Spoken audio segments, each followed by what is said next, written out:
Good morning, friends. I have a problem. Ugh. I'm hoping you guys can help me. I was drawing some pictures about Jack and Jill. You know that story, that nursery rhyme. Jack and Jill went up a hill to fetch a pail of water. Jack fell down, broke his crown, and Jill came tumbling after. You guys know that one, right? Yeah, we've done it a few times.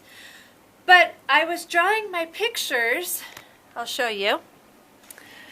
And I dropped them. Oh no. And I can't figure out how to put them in the right sequence of the nursery rhyme. So let's look at them and talk about the pictures and see what's going on. And maybe you guys can help me put them in the correct order, in the right sequence of the nursery rhyme. So here's a big hill, and here's the water well in the pail. Oh my goodness, what's going on here? That looks like Jill is tumbling down to go save Jack. Oh no, he looks so sad. What's this one? Here's our hill again. The water well, the bucket of water. There's Jill standing there and she's looking. Oh no! Jack fell down and broke his crown. And the last picture. Oh, look it. There's Jack and Jill and they look happy. They're smiling. There's the hill. There's the well with water and the pail. So how do you think this goes? Let's say it together and try to look at the pictures. Jack and Jill went up the hill. So are they going up the hill? No. No. There it is. So that's the first picture of our story. Jack and Jill went up the hill to fetch a pail of water.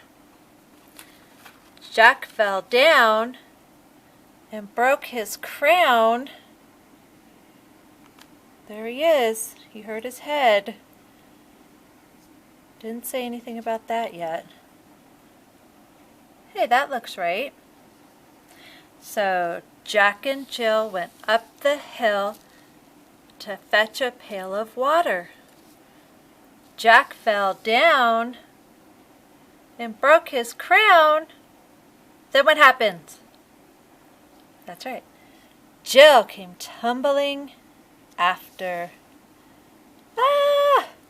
Do you think you guys could draw a story and put it in the right sequence, in the right order, first, middle, and last? I bet you guys could. I know you can.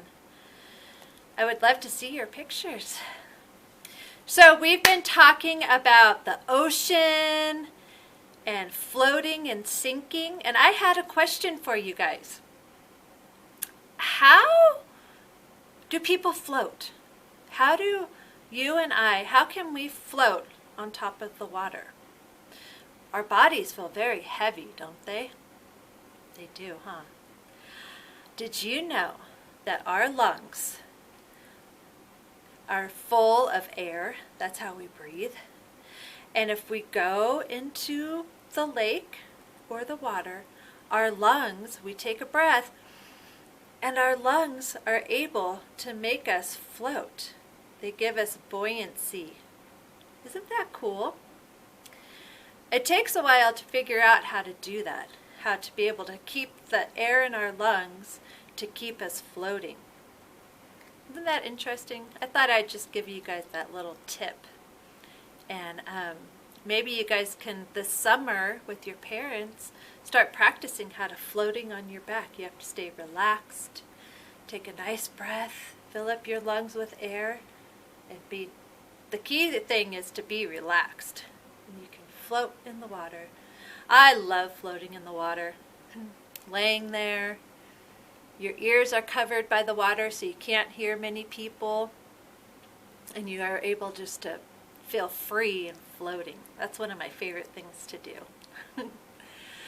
So, talking about the ocean, did you know there's some super cool animals that live in the ocean? There's all different kinds. There's fish, there's whales and sharks and octopus and plankton.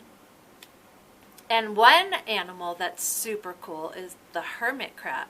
Do you guys know what that is? They live by the rocks in the shallow water of the ocean. And they have a really cool house. Do you guys know what their house is? No? Let's check it out. I have it set up over here. And I have a book. It's called A House for Hermit Crab by Carle. Here's the hermit crab. And look at his house. It's a really cool shell, huh? So, can I read you this book? And then I have a fun little art project for you guys to do while you're at home.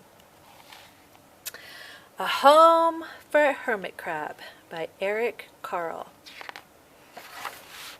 Ooh, that looks like a nice ocean, huh? A House for Hermit Crab. Okay. Time to move, said Hermit Crab one day in January. I've grown too big for this little shell. He had felt safe and snug in his shell, but now it was too snug. Hermit Crab stepped out of the shell and onto the ocean floor. But it was frightening out in the open sea without a shell to hide in. What if a big fish comes along and attacks me, he thought. I must find a new house soon. Early in February, Hermit Crab found just the house he was looking for. It was a big shell and strong. He moved right in, wriggling and waggling about inside to see how it felt. It felt just right. But it looked so plain, thought Hermit Crab. In March, Hermit Crab met some sea anemones. They swayed gently back and forth in the water. How beautiful you are, said Hermit Crab. Would one of you be willing to come and live on my house? It's so plain. It needs you. I'll come, whispered a small sea anemone. Gently, Hermit Crab picked it up with his claw and put it on his shell. In April, Hermit Crab passed a flock of starfish moving slowly along the sea floor. How handsome you are, said Hermit Crab. Would one of you be willing to decorate my house? I would, signaled a little sea star. Carefully, Hermit Crab picked it up with his claw and put it on his house. In May, Hermit Crab discovered some coral. They were hard and didn't move. How pretty you are, said Hermit Crab.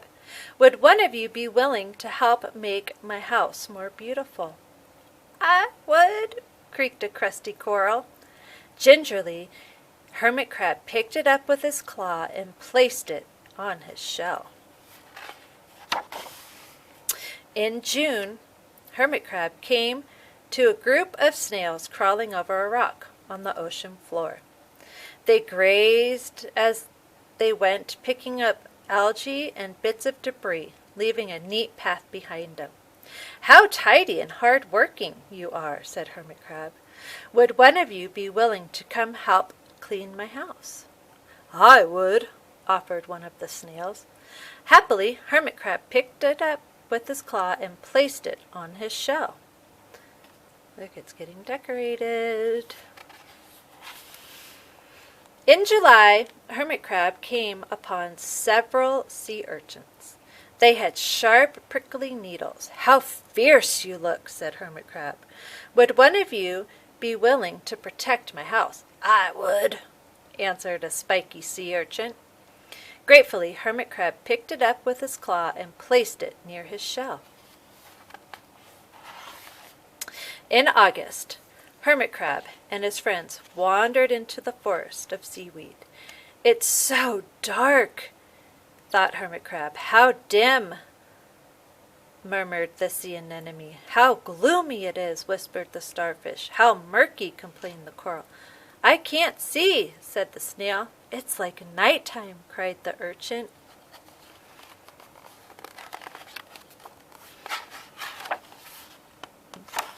In September, Hermit Crab spotted a school of lanterned fish darting through the dark water. "How bright you are," said Hermit Crab. "Would one of you be willing to light up our house?" "I would," replied one lanternfish, and swam over near the shell. In October, Hermit Crab approached a pile of smooth pebbles. "How sturdy you are," said Hermit Crab. "Would you mind if I rearranged you?" "Not at all," answered the pebbles. Hermit Crab picked them up one by one with his claw and built a wall around his shell. "Now my house is perfect," cheered Hermit Crab. But in November, Hermit Crab felt that his shell seemed a bit too small.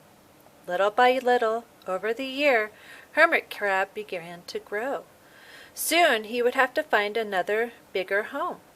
But he had come to love his friends, the sea anemone, the starfish, the coral, the sea urchin, the snail, the lanternfish, and even the smooth pebbles. "They have been so good to me," thought Hermit Crab. "They are like family. How can I ever leave them?" In December, a smaller hermit crab passed by. "I have outgrown my shell," she said. "Would you know of a place for me?" "I have outgrown my house too," answered Hermit Crab. "I must move on. You are welcome to live here, but you must promise to be good to my friends." "I promise," said the little Hermit Crab. The following January, Hermit Crab stepped out, and the little crab moved in. "Couldn't stay in that little shell forever," thought Hermit Crab as he waved goodbye. The ocean floor looked wider than he had remembered, but Hermit Crab wasn't afraid. Soon he spied the perfect house, a big empty shell. It looked, well, a little plain, but sponges, he thought, barnacles, clownfish, sand dollars, electric eels. Oh, there are so many possibilities. I can't wait to get started. The end.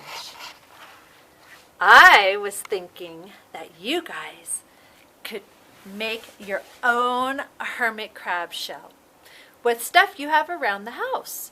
You can ask your parents for some like a toilet paper roll or some boxes, or you can even find an old bowl or an old cup, or you can even find some stuff from outside. But here in the classroom, this is what I have found. You guys see any hermit crabs in there? I don't. Anyways, I found a corn husk, some caps to the old markers, a feather, a stick, and some pipe cleaners. So I was thinking you guys might have fun decorating your own hermit crab shell. You guys can make it just like I am, without any tape or glue, so you guys can keep rearranging it. Or you can ask your parents for some tape and glue, and you can make one that will last a little bit longer. What do you think? You guys like my shell? I think it looks pretty nice.